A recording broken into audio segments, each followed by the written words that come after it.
Practically তো বিরোধী দলের নেতা আমিই ছিলাম, তো টেকনিক্যালি ছিলাম না।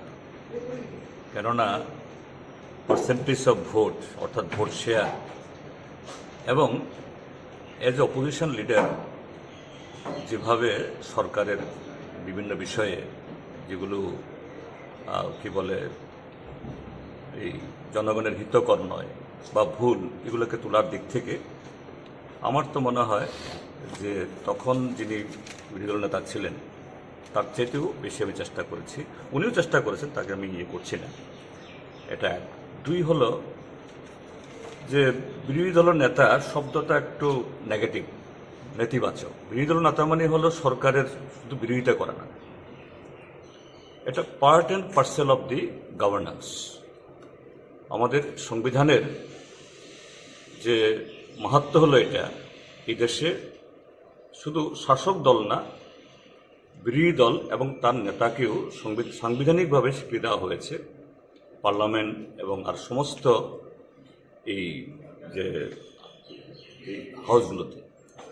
তো এই জায়গায় দাঁড়িয়ে যে বিরোধী দলের নেতা হিসাবে আমার কাজ হবে সরকারের যে সমস্ত ভালো কাজ, জনহিত কাজ, এটাকে দুহাত তুলে সমর্থন করা এবং এটা যাতে আরও সুন্দরভাবে সঠিক সময়ে ভালোভাবে রূপায়িত হয় এই ক্ষেত্রেতে আওয়াজ তোলা।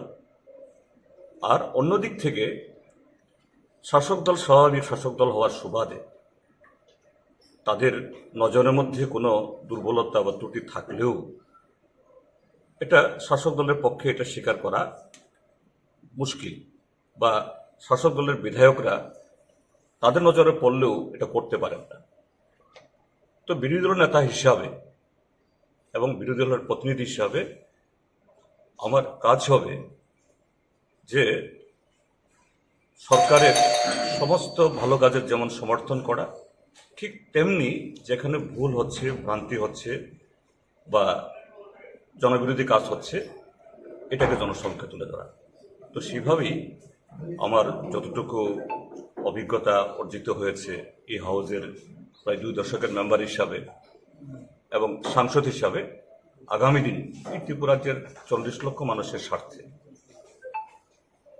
শুধু সরকারের বিরোধিতা করা না, মানুষের স্বার্থে সে বিষয়গুলো কীভাবে হাউজে এবং হাউজের বাইরে এটাকে তুলে ধরতে পারি সে চেষ্টা আমি চালাবো।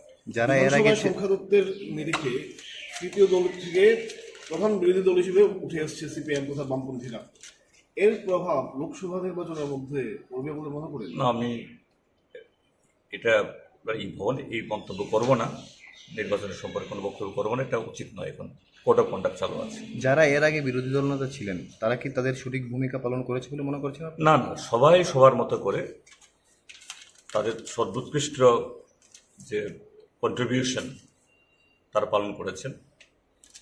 তারা যে ধরনের ভূমিকা নিয়েছেন, কতগুলো 21 বছর তো আমি সাক্ষী ছিলাম, সেগুলো যেমন তাদের কাছ থেকে আমি শিখব।